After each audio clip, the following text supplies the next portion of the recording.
Okay, here we are, page 380. Positive living only today. Every person who lives his life thanking God for this very day will enjoy his existence in this world his entire lifetime. Most fears people experience and most worries, edginess, and depression a person experiences stem from his lack of thinking only of today. When it is necessary for him to accomplish something, he postpones its completion for tomorrow, and tomorrow he postpones it for the following day, and so on until he becomes indolent and does not wish to do anything at all. And then, through this, everything he must do becomes laborious, for the unfinished business of yesterday collects itself to today, and it is impossible for him to do everything at once. Because of this, he no longer has any motivation to continue doing anything at all. All this occurs in physical matters, all the more so in spiritual things. Ultimately, now that's the end of this page where we're gonna break this down. We're gonna deal with the first couple sentences.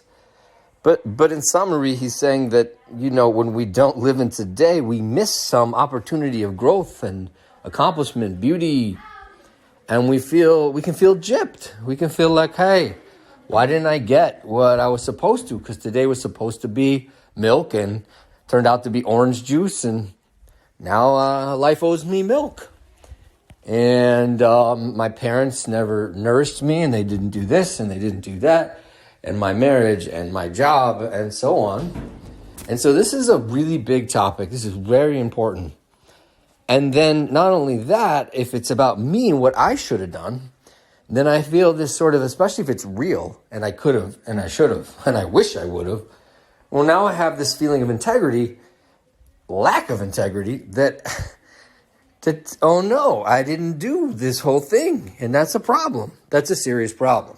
And it eats away at a person. And then he goes on to explain, which we'll get into in later audio recordings, that it builds up on a person as a weight until he just can't even move forwards or engage it at all and falls into a very dark place. So, back to the beginning of this piece here. Every person who lives his life to thanking God for this very day will enjoy his existence in this world his entire lifetime. Now, thanking God for this very day. So I really only thank something that's a gift. When someone owes me money, right? I don't really say, hey, thank you so much for repaying your debt to me. You owed me $40,000 and I really appreciate you paying your debt. We don't think that way because when we think somebody owes us something, we don't feel thankful.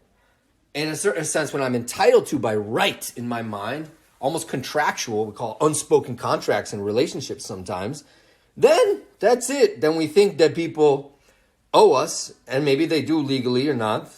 We don't have thanks. So this that he's saying, every person who lives his life thanking God for this very day will enjoy his existence in this world his entire lifetime. Now, what this implies is that God does not necessarily owe us anything. Lo chayav li klum, lo chayav li klum, rak yodeh she'ol letova. I heard the holy Rabbi Orish sing that song on one of the recordings, beautiful recording. You don't owe me a thing. So, does God owe us today? Does God owe us the gift of today?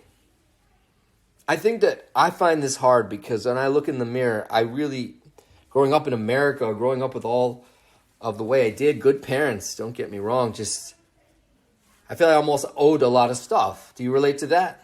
You know what I mean? Do you feel like, not owed, but that this day is supposed to be a lot of things. Like, I'm supposed to be this and supposed to be that. I'm supposed to be able to this. And so this is a hard thing because a lot of us, and talking to myself, too, that we have this entitlement that a day is, is supposed to be here. It's like, but like this idea that today is actually not a guarantee, and that it's not.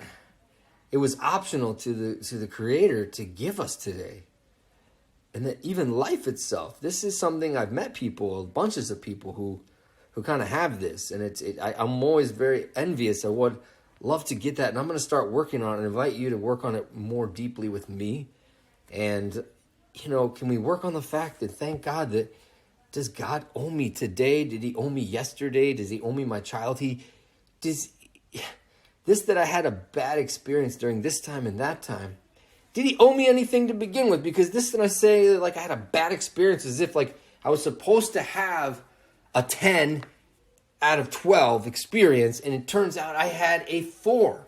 But if I was starting with 0 because he owes me nothing, then I wouldn't be upset.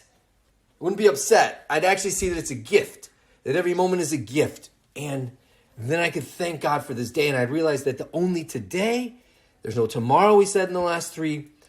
There is no tomorrow, and the yesterday's made up. So like, today's a gift. It's a gift.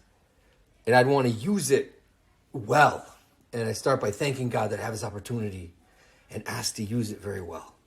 So I want to contemplate this. Contemplate, does God owe me today, yesterday? Does he owe me the future?